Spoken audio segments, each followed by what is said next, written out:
Hey guys, today we're going to take a look at one of my favorite figures of all time, Cesspool. Yeah, this guy's got to be the baddest, most evil Cobra or not Cobra villain on the planet. Uh, Came out in the 90s.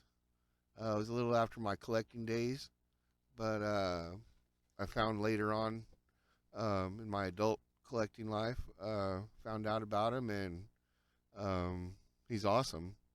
He's basically a eco terrorist, and he's bent on destroying the world.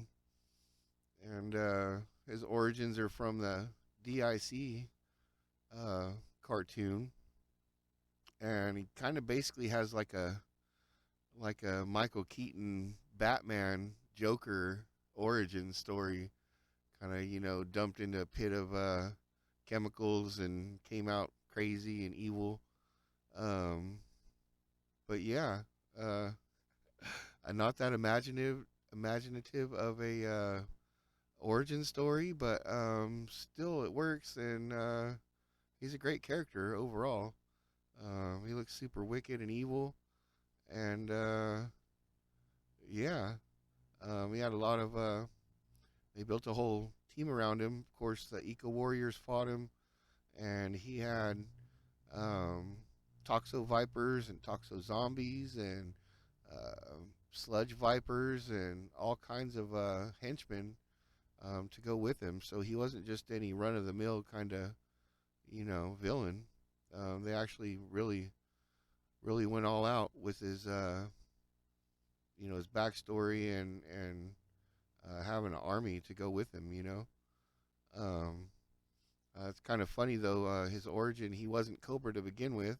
He was just some CEO of a chemical company. But when he first shows up, he has this big cobra on his chest, which is it's kind of funny, but um, it works out for him. It looks good. Um, I'm full disclosure. I'm missing almost all of his accessories. Um, he came with a helmet with a breather, and it's super hard to find. And the rest of his accessories are basically the squirty water toy things, and I'm not really into them.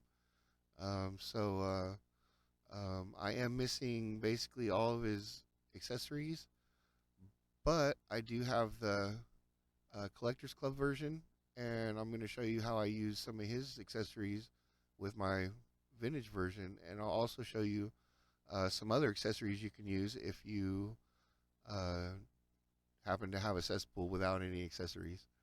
So, anyways, we got a of course cesspool here, and if you notice, mine looks a little different. Um, I touched up his face a little bit to match the collector's club version because I thought it looked a lot cooler with the dead eye and the fresh scar. Um, he looked kind of doughy originally and more comical with the little black dot in the middle of his eye. Um, and he kind of looked a little funny, to tell you the truth. But I think he looks a lot more sinister like this. I know a lot of people shy away from customizing their Joes, but I mean, Hasbro used to encourage it. In fact, they used to tell kids to take Sharpies to their Joes if they wanted to change them up. So um, I really see no problem with it. Also, I have no plans on reselling any of my collection. These are for me, for my own enjoyment, and I make them how I like them. So, so yeah, cesspool. Um, so he's basic, with no accessories. He's got a lot of gold. He's got a armored arm here. Um, really regal looking armor plating and this big orange cobra on his chest, and got this computer system on his leg here. I have no idea what it does. We can just make up whatever we want for that. Um, got these kind of armored boots, but they almost look like they have like hydraulics on them or something. Maybe to assist him in walking because he's a little older. uh, or maybe they're I don't know, mechanized, make them a little stronger. Uh, again, that's up to interpretation, I suppose. Um, has this little canister on his belt here. I have no idea what that's for. Again, it could be some kind of toxic chemical or something he can throw out at somebody, some poison or something. Um, but uh, again, that's all up to your imagination. Um, so yeah, of course, in lieu of his sprayer, I use the collector's club version of his sprayer attached to a Toxo Zombie backpack, Toxo Viper backpack. And we just plug them on there like that. And we hook them up. And it's still like gold plastic and everything, so, you know, goes real good with them. And kind of neat, you know. He can spray some toxic waste on some people, and he matches his own troops with this backpack. So, and it's not a big old heavy crazy thing that makes them fall over like the original accessories. So, in my opinion, I think it's an improvement. I know the purists out there are going crazy. I'm mixing and matching things. Um, but again, uh, uh, everybody has their own way of collecting, and if you like those big sprayers on there, then that's all good too. I just find it harder to stand them up. Um, I wish the Collectors Club helmet would fit on him, but his head is too big. It absolutely won't go on. So um, there is that. We also have a little injector device here in gold. Also came with the Collectors Club edition, and it fits in his hand also real nicely in case he wants to inject somebody with some Compound Z or something, turn him into a zombie, something like that. I've also got various canisters and things that I use with them, with my dioramas and with my playtime. I've got this little Lego thing here, and it looks kind of like a radioactive canister or something. Maybe it's got some, whatever, something nuclear, glowing in the dark looking stuff. Um, we've also got some 25th anniversary uh, Hazard Viper canisters here with the Biohazard logo on it. It's got the nice same kind of deal as he's got. Um, and these would have, uh, according to Hasbro, Compound Z, which will turn them into zombies or whatnot. But you could have it containing whatever kind of biological hazard you might want in here. Some anthrax or some Ebola or who knows, some COVID. Then we've got another case here. It's the same case from the Hazard Viper. Some of them came with these green canisters, and also some maybe radioactive materials or something. It's the same sculpt as the biohazard ones. Got a little handle on them so they can carry, and they just make really good props. Especially for these guys, they're supposed to be bioterrorists and whatnot. Um, and so whether they're doing germ warfare or smuggling nuclear uh, stuff, for like clean sweep to fight with them. You're set either way. And that's kind of how I accessorize them. You know, as far as comparison with the Collectors Club version, he is way shorter. He's a whole head shorter than the Collectors Club version. I think they did a really good job with the Collectors Club.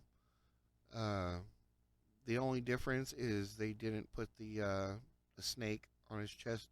They just put the Biohazard Cobra logo, which I think is cool. I think it works out really good. And of course, the head sculpt was original on this. I'm not sure who sculpted it, but they did an amazing job. He looks super sinister, and again, like I said, it inspired me to repaint my vintage head to match, and I think it looks really good. They did a really good job with it. Um, this guy's still available. Of course, he was Collectors Club, so there's only so many out there. But he's available, I think, on eBay. Um, you may pay a pretty penny for it nowadays. Prices are going up on everything, Joe, whether it be modern or vintage. Um, but I just thought I'd share some, a comparison with these. These days, I'm focused more on my vintage collection than my modern collection.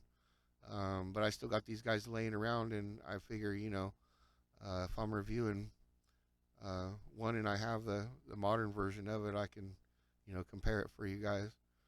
But I think they did really good with the color and the parts choice on these, and I think he looks really good. Um, uh, the original, of course, is a little flashier. He's got of course, he's all original sculpted parts basically, whereas the collector's club version is kind of a Frankenstein of existing parts that the collector's club was allowed to use. But I think they did a really good job with it. Um, it besides the head, I don't think it really compares with originality, of course, like I said. But yeah, Cesspool. Um, uh, if I had to rate him, I'd definitely give him a 10 out of 10. He's a top shelf figure. I know not a lot of people are into this era, um, and even I'm not even the biggest fan of the '90s era stuff. Not all of it. I do enjoy the neon stuff, but something about the eco warriors and the eco terrorists. I just think it's neat. Um, I grew up when I was getting out of Joe's. It was Captain Planet was on and stuff, and God, I hated Captain Planet. I hated him, hated him, hated him. And then look, the Cesspool came out, and he'd be the perfect villain for Captain Planet. He could kick Captain Planet's ass, I think. But and I would enjoy that. That'd be awesome. But so yeah. What do you guys think about Cesspool? Um, do you love him? Do you hate him? Um, uh, let me know what you think down in the comments below. I absolutely love him. Like I said, he's like my favorite villain besides Cobra Commander, obviously. But he could easily lead Cobra in my opinion, in my universe. He basically does half the time, and I really dig him. He's an excellent figure. I love the concept, and definitely top shelf figure. Um, again, your mileage may vary, but let us know what you think down in the comments. And it was great having you guys here, and we'll see you next time. All right.